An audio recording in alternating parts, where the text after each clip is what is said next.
लेकिन last time पे हम लोग चेक किया था श्रेणी संयोजन, जो कि एक इम्पॉर्टेंट सेगमेंट था। आज हम लोग चेक करने वाले हैं एक नया टॉपिक जो कि प्रतिरोधों के विषय में ही है, और प्रतिरोध का अब नया कॉम्बिनेशन चेक करने वाले ये है समांतर संयोजन। Okay, this is the parallel combination. Okay, यहाँ समांतर क्रम आपको चेक कर लेना है, और उसके बाद जो दोनों का मिश्रित मतलब श्रेणी समांतर पे कुछ संख्यात्मक प्रश्न हो जाएंगे। तो आज हम चेक करेंगे पहले कि प्रतिरोधों का समांतर क्रम संयोजन होता क्या है अकॉर्डिंग टू डायग्राम। उसके पश्चात इसका निगमन, ओके, इसका सूत्र का निगमन प्राप्त करेंगे। इसके गुण दोष क्या है कि मतलब श्रेणी समांतर क्रम में जोड़ने के बाद इसके मेरिट और डीमेरिट्स क्या हो सकते हैं। Okay, and finally we can check here some numericals also, कुछ संख्यात्मक प्रश्न बोर्ड के लिए हम लोग चेक कर लेंगे। ओके, तो देखिए डायग्राम आप ध्यान लगाएं पहले इस पे। ओके, और डायग्राम में देखिए कुछ पार्ट्स चेक कर लें। जैसे ये एक बैटरी शो की गई है, तीन सेलों को जोड़ा गया है, ठीक है ना। एक बैटरी ई के फॉर्म में शो की गई है, कुंजी के फॉर्म में शो किया गया है, ठीक है ना। ए पॉइंट यहाँ पे, बी पॉइंट यहाँ दिखाया गया है। अब समांतर क्रम का मतलब है कि एक प्रतिरोध आपको यहाँ लगाना पड़ेगा। ओके, पहला प्रतिरोध हो गया। नंबर 2 पे प्रतिरोध आपको यहाँ शो करना है। ओके, इसको नाम दे देंगे, ये हो जाएगा R2। ऊपर वाला जो था ये क्या बनेगा, ये बन जाएगा R1। और फाइनली जो नीचे आएगा उसको मैंने दिखा दिया है R3, that is R3। Okay, check कर लो फिर से, वेरी इंपॉर्टेंट टॉपिक। तो ये जो क्रम है इसको हम कहेंगे समांतर क्रम, ठीक है। आपने पॉइंट ए चेक कर लिया, बी पॉइंट चेक कर लिया है। ए और बी के बीच में तीनों प्रतिरोधों को इस प्रकार से जोड़ना है, ठीक है ना। ओके, अभी कुंजी शो किया के फॉर्म में। जब आप कुंजी के यहाँ से ऑन करते हैं, okay, you are going to start the current from this battery via using this key. Okay, तो यहाँ से करंट आई के फॉर्म में उत्पन्न होगा, और ये आई जब बिंदु ए पे आएगा। बिंदु ए पे आने का मतलब ये जो है करंट अकॉर्डिंग टू रेजिस्टेंस, प्रतिरोधक के हिसाब से ये ब्रेक हो जाएगा तीन पार्ट्स में। एक पार्ट बनेगा ये I1, एक बनेगा I2, और ये थर्ड बनेगा I3।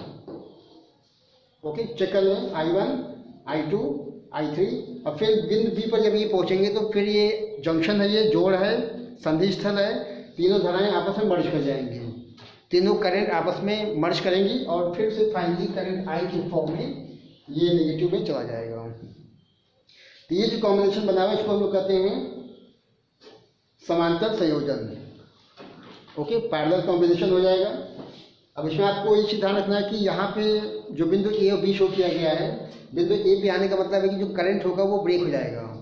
तो निष्कर्ष ये निकलता है कि जो समांतर क्रम में जो भी निकाय, जो भी प्रतिरोध आप शो करेंगे, उनके सिरों पे जो बनने वाला करंट होगा वो पृथक पृथक होगा अकॉर्डिंग टू रेजिस्टेंस। जितना आपने रेजिस्टेंस शो किया हुआ है उस रेजिस्टेंस के according current I1, I2, I3,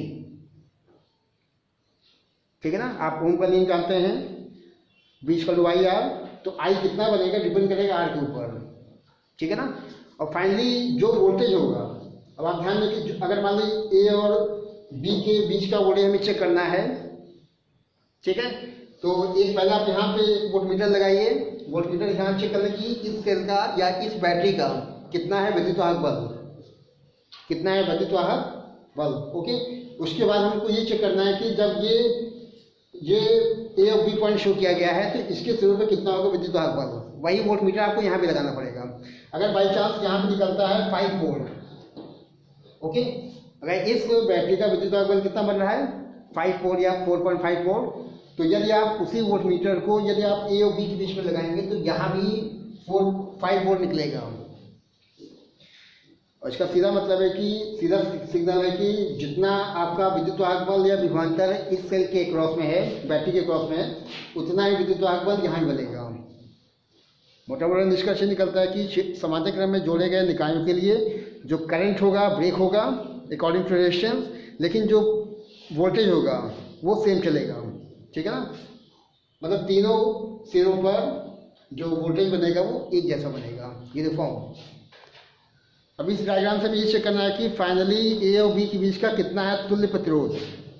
okay, तो यहाँ पे जो मेन कॉन्सेप्ट है, न केवल हमें ये समझना है कि what is the division of current and what according to resistance what should be the voltage. केवल ये नहीं सीखना बल्कि ये भी सीखना है कि फाइनली ए और बी के बीच का कुल प्रतिरोध या ए और बी के बीच का तुल्य नेट प्रतिरोध कितना बनेगा। Okay, we have to check here the equivalent resistance between points A and B. ठीक है, तो चेक कर लेंगे। हमने तीनों resistance R1 R2 R3 form में यहाँ शो कर दिया है। ओके, अब आप ये ध्यान लगाएं कि जो करंट है R1 में कितना गया है I1, यहाँ कितना गया है I2 और इसमें कितना गया है I3। तो आपको ओम का नियम अप्लाई करना है और ओम के नियम के हिसाब से कितना बनेगा करंट वो आपको निकाल लेना है।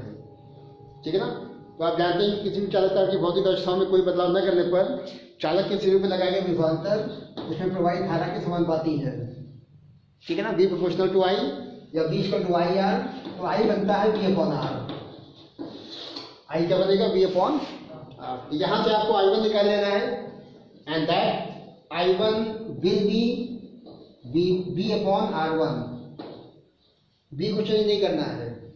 ओके, आप चाहे यहाँ दिखा दें कि ए हो गया पॉइंट, ओके, ये बी पॉइंट हो गया। इनके बीच का जो वोल्टेज है वो आपने कितना दिखा दिया है बी। ओके, तो अब मैंने यहाँ पे बी अपॉन आर में शो कर दिया है। आई टू आपको निकालना है। अगेन वी कैन चेक है बी अपॉन आर टू, जो कि आर टू की सिरों पे बनने वाला वोल्टेज अगर बी दिखाया गया है तो करंट को आई टू की फॉर्म में शो किया गया है। फाइनली आई थ्री अगर आपको निकालना है तो बी अपॉन आर थ्री। तो इस प्रकार से आपने तीनों प्रतिरोधों इंडिविजुअल जो रेजिस्टेंस शो किए गए हैं उनके क्रॉस कितना करंट बनेगा I1 I2 I3 फॉर्म में शो किया गया है। और आप जानते हैं कि ये जो करंट आई था वही ब्रेक हुआ है तीनों में। Okay, the current I has been break in three parts I1 I2 and I3। तो आप शो कर सकते हैं कि जो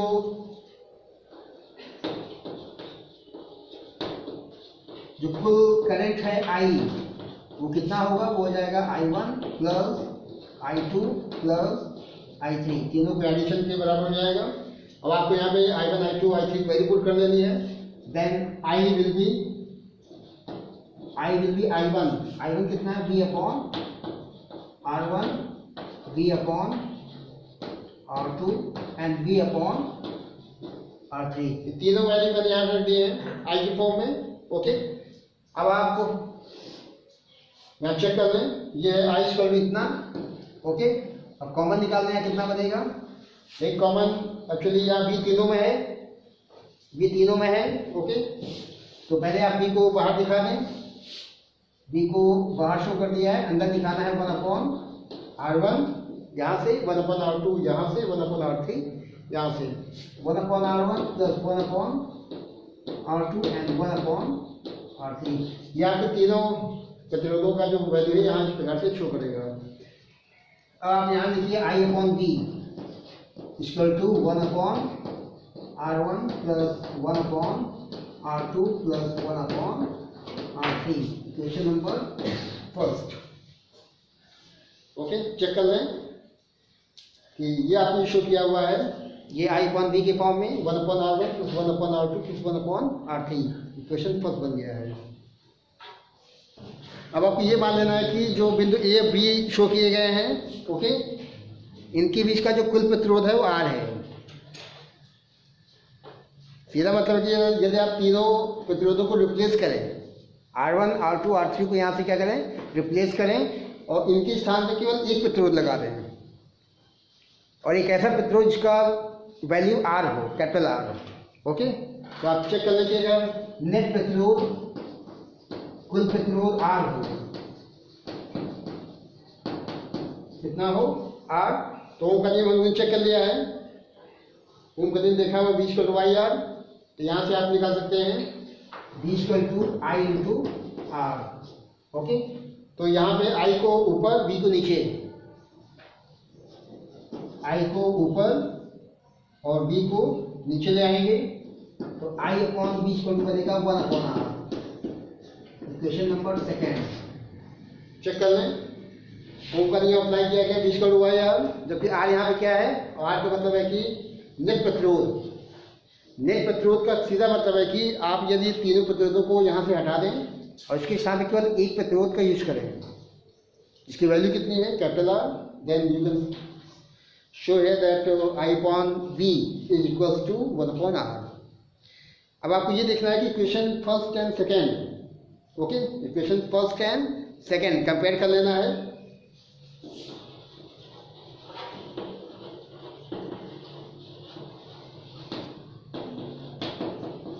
चेक कर लें, 1, 2 दोनों इक्वेशन तैयार हैं, दोनों का बाएं पक्ष चेक कर लें।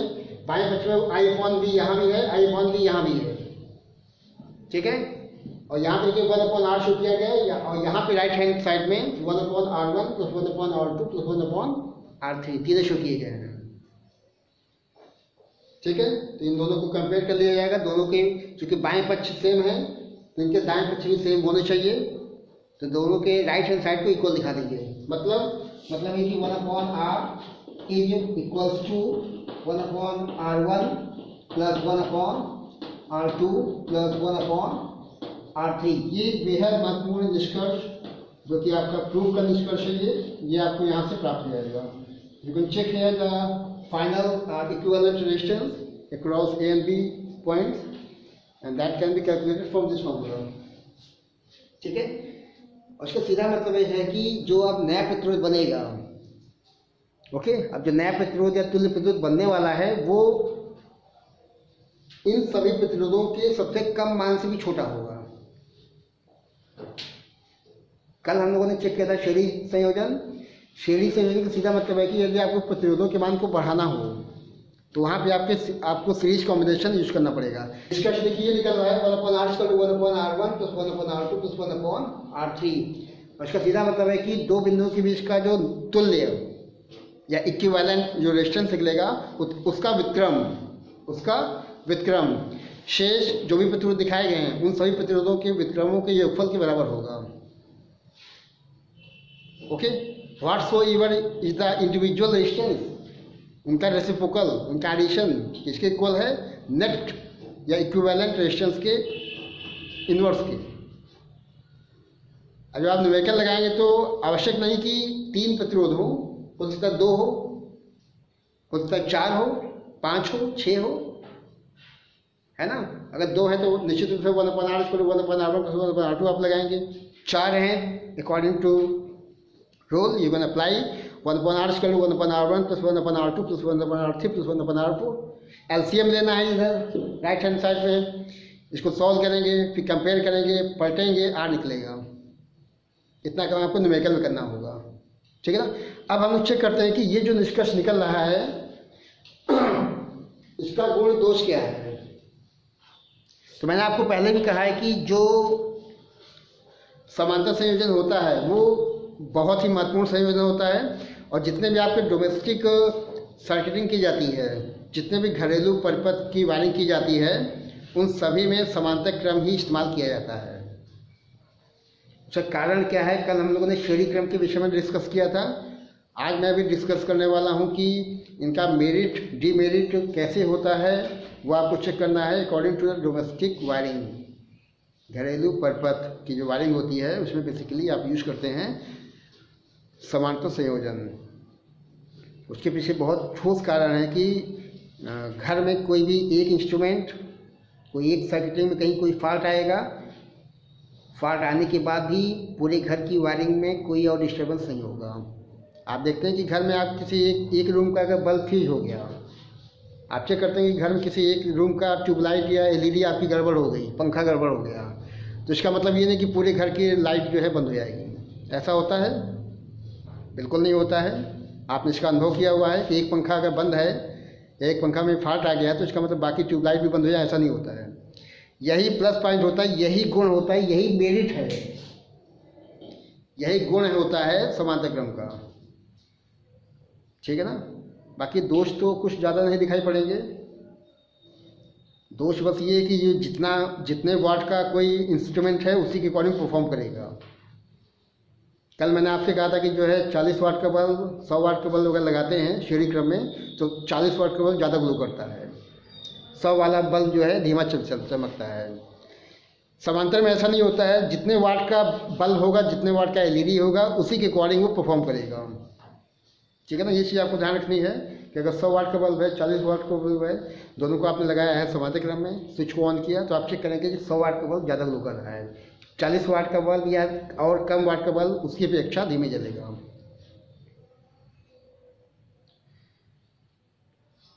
जो वायरिंग घर में की जाती है इसमें बेसिकली 3 प्रकार के वायर आप देख सकते हैं। पोल से तो 2 ही आता है ना, पोल से 2 ही तार आते हैं, एक गर्म तार, एक ठंडा तार, एक हॉट वायर, एक कोल्ड वायर कर सकते हैं, है ना। तो गर्म तार एक्चुअली वो उसमें करंट होता है, विद्युत मेनली उसी में होती है। ठीक है, और ये भी ध्यान रखना है कि जब आप वायरिंग की तरफ थोड़ा ध्यान लगाएंगे तो जितने भी स्विच लगे होते हैं उन सभी स्विचों को जोड़ते हैं सीधे गर्म वाले तार से, क्योंकि आपको स्विच को ऑन ऑफ करने का मतलब है कि यदि आप उसके सॉकेट में कोई छेड़छाड़ करते हैं तो कोई झटका नहीं लगेगा। ठीक है, यदि आपने उल्टा कर दिया कि न्यूट्रल तार को ठंडे तार को जोड़ दिया किससे, स्विच के माध्यम से, और गर्म तार को आपने अवॉइड किया, ठीक है, तब आपने स्विच को ऑफ किया है, उसके बाद भी अगर आप उसको छुएंगे तो झटका लगेगा। आपके छूने का मतलब है कि जो आपका सर्किटिंग है परिपथ है पूर्ण हो जाएगा, क्योंकि ज़मीन से क्या मिल रहा है, ज़मीन से मिल रहा अर्थिंग, भू संपर्कित हैं आप, ज़मीन से जुड़े हुए हैं, तो एक झटका बहुत तेज झटका लगता है। ओके, तो इस चीज़ का आपको ध्यान रखना है। बेसिकली जो आपका पैरेलल कॉम्बिनेशन होता है उसमें 2 तार खींचे जाते हैं। ओके, हर रूम के लिए एक तार यहाँ से निकाला गया है, मान लो कोई बल्ब जलाना है तो एक तार आपको यहाँ से निकाल लेना है, ये देखिए यहाँ से इसको टच नहीं कराना है, और जो दूसरा वायर निकालना है वो ये मान लीजिए हॉट वाला है, गर्म तार। ओके, और ये ठंडा तार है, एक तार आपने यहाँ लगाया निकाला, इसको बिना टच कराए हुए, दूसरा यहाँ से निकाल लिया, इसको ले गए कहीं भी ले जाओ, सॉकेट में, प्लग में, किसी इंस्ट्रूमेंट में, वैद्युत उपकरण में इसको जोड़ सकते हैं, है ना। ये जो क्रम होता है ये समांतर क्रम होता है। ठीक है, तो समांतर क्रम का जो मेरिट है, डिमेरिट आपको मालूम होना चाहिए कि मेरिट ज़्यादा है, इससे गुण ज़्यादा होते हैं। आज की डेट में कहीं भी ऐसा कोई जगह नहीं होगा जहाँ पे जो वायरिंग की जाती है वो श्रेणी क्रम में की जाती है, वो कोई नहीं है, सब जगह समांतर क्रम या पैरेलल कॉम्बिनेशन ही आप देख पाते हैं। ओके, तो हम निश्चय किया कि अगर ये प्रतिरोधों को इस प्रकार से जोड़ते हैं तो निष्कर्ष ये निकलता है, और भी अगर आप कोई इंस्ट्रूमेंट जोड़ते हैं तो उसका निष्कर्ष कुछ ऐसे ही निकलता है। मैं फिर रिपीट कर रहा हूँ कि यदि आप पैरेलल कॉम्बिनेशन में प्रतिरोध को ऐड करते हैं, इसका सीधा मतलब कि आप जो है सबसे कम प्रतिरोध से भी कम मान को प्राप्त करने वाले हैं। चेक कर लें, और पहले मैं ये चेक करता हूँ कि मतलब यहाँ पे 3 ओम है, यहाँ 3 ओम, यहाँ 3 ओम, यहाँ 3 ओम। ओके, तो 1/R = 1/3 + 1/3 + 1/3 R 3/3 1 भी आएगा। ठीक है, तो देखिए अब एक क्वेश्चन मैं आपको चेक करा देता हूँ कि ये मान लीजिए R1 R2 R3 आपको दिए गए हैं। ओके, R1 शो दिया गया मान लीजिए 3 ओम का, R2 दिखाया गया है 6 ओम का, और R3 दिखाया गया है 12 ओम का। ओके, और यही डायग्राम ऐसे बना हुआ है, करंट यहाँ फ्लो किया, पूछता है कि कितना कुल प्रतिरोध है, तुल्य प्रतिरोध कितना है। ठीक है ना, तो आप जो है 3, 6, 12 शो किया गया है, रिजल्ट आपको पता है, इस फॉर्म में है। ओके, तो आप लिखेंगे 1/R = 1/R1 + 1/R2 + 1/R3, ये बना देगा। ओके, और जब आप यहाँ से लेंगे LCM, ओके, 3, 6, 12 लिखा हुआ है, इसका LCM कितना बनाएंगे 12, 3 को ये लेंगे 3 × 12, 6 दूनी 12, चलो ये भी निकल रहा है इस प्रकार से, ये कितना है 7/12। इसको आपको पलटना भी है। ओके, इसको आपको रिवर्स करना है कि आपको R का मान देगा 12/7 ओम। ठीक है, ओम जो है मात्रक प्रतिरोध का हो जाएगा, किलो ओम, मेगा ओम को भी ध्यान रखना है। 1 किलो ओम में 1000 ओम होता है। ओके, 1 किलो में कितना 1000 ओम, और 1 मेगा ओम पे होता है 10⁶ ओम। ये ध्यान रखना है, किलो ओम और मेगा ओम का संबंध आपको मालूम होना चाहिए। ठीक है, तो अंकित प्रश्न और बाकी अंकित प्रश्न हम लोग नेक्स्ट वीडियो में चेक करेंगे। And thanks for watching my video, thanks to all of you.